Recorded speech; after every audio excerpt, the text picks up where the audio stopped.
স্বাধীনতার পর থেকে এখন পর্যন্ত অন্তত ৭ বার বীর মুক্তিযোদ্ধাদের তালিকা সংযোজন বিয়োজন করা হয়েছে, আর ১১ বার পাল্টেছে মুক্তিযোদ্ধা হিসেবে তালিকায় নাম অন্তর্ভুক্তির জন্য বয়স, সংজ্ঞা ও মানদণ্ড।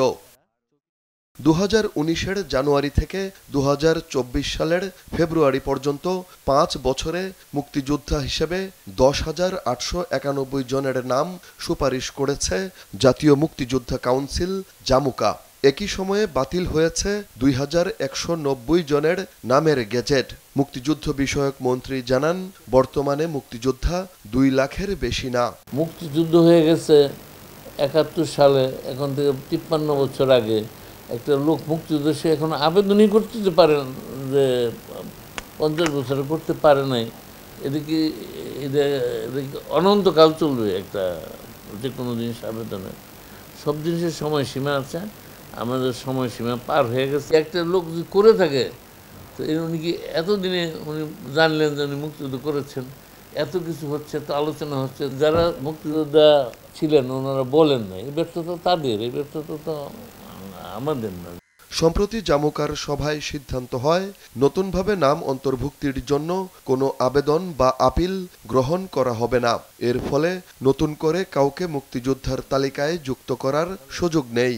আমাদের কত ছিল বিগত সরকার আমার মুক্তিযোদ্ধা বলেন, আর এখন কত? এখন আমাদের 2 লক্ষ মুক্তিযোদ্ধা নেই, আমাদের 1,88,000 দেবেন কমে। বরঞ্চ বলেন যে সরকারের আমলে অবৈধভাবে সেগুলো অভিযোগ আসতে কমেছে।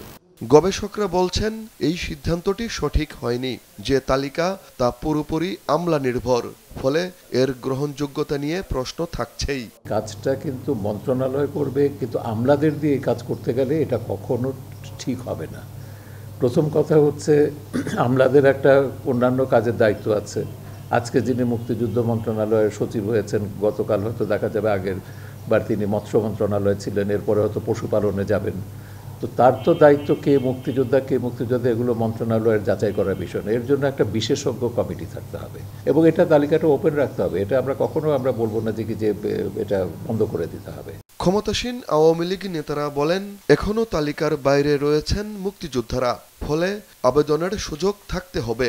আমি মনে করব এটি বন্ধ করাটা ঠিক হবে না, তবে খোলা রেখে সঠিক মুক্তিযোদ্ধাকে শনাক্ত করা এটি জামুকা এবং মুক্তিযোদ্ধা মন্ত্রণালয়ের দায়িত্ব এবং কর্তব্য।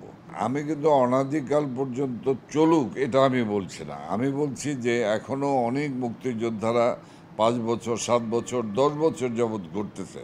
একজন প্রকৃত মুক্তিযোদ্ধা তালিকার বাইরে থাকলে কিংবা একজন অমুক্তিযোদ্ধা তালিকায় থাকলে মুক্তিযোদ্ধাদের তালিকা পূর্ণতা পাবে না বলে মত বীর মুক্তিযোদ্ধাদের। এটা চলমান থাকা। জয় যাদব, দেশ টিভি, ঢাকা।